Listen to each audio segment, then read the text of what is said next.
From USNI News, Navy could sideline 17 support ships due to manpower issues. I've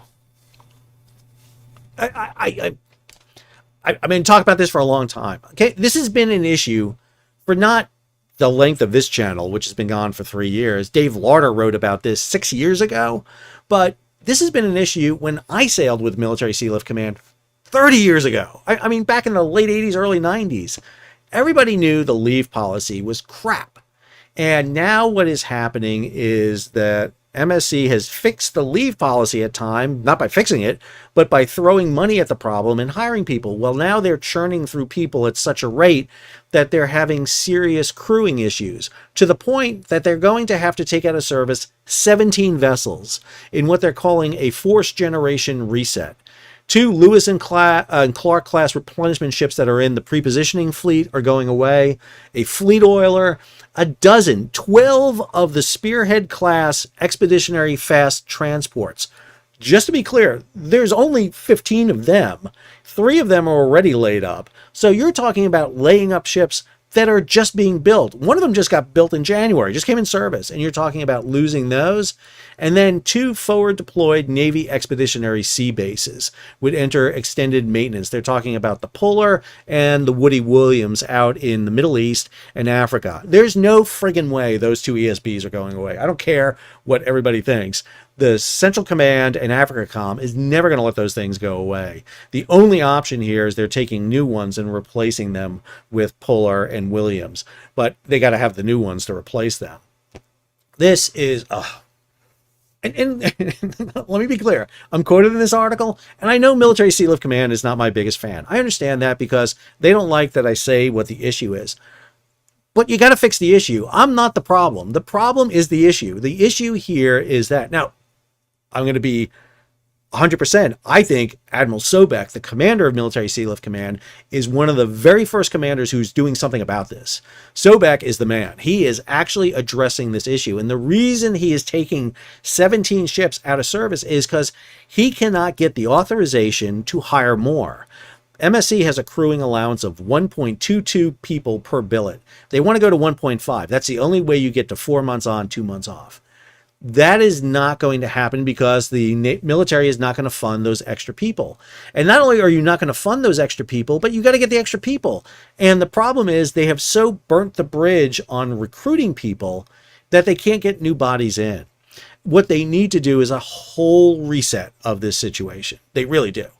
They need, and there's an opportunity to do that right now. What Admiral Sobek is doing in conjunction with U.S. Fleet Forces Command, it's not MSC that's doing this. It is U.S. Fleet Forces that are doing this, the parent command of MSC for these vessels. MSC has multiple commanders, Transcom, and then U.S. Fleet Forces. Fleet Forces is giving the permission to go ahead and do this. By the way, the Navy's not happy about this story getting out. They are angry because they wanted to release this story probably on Friday next week before the long holiday. But this story needs to be told because what Sobek is doing and what MSC is doing is taking those mariners, putting them into the pool, so now they can improve leave. And if you improve the leave stature, if you can get people relieved on time, that improves morale, it improves everything.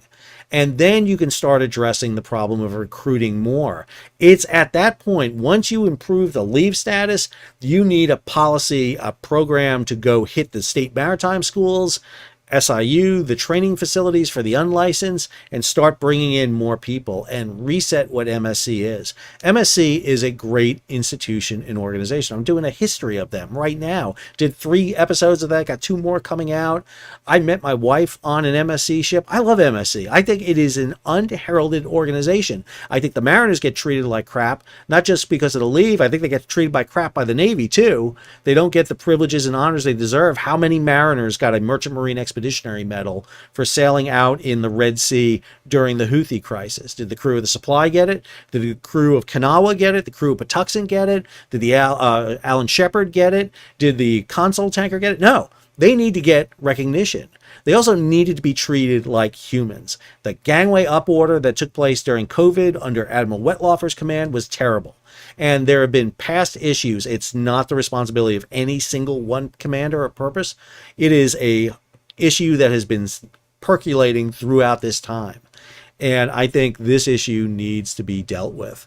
And I think it's absolutely crucial that it does. And I hope that it gets resolved. Remember, this is happening at the same time we're seeing delays in the introduction of new platforms in the Military Sealift Command.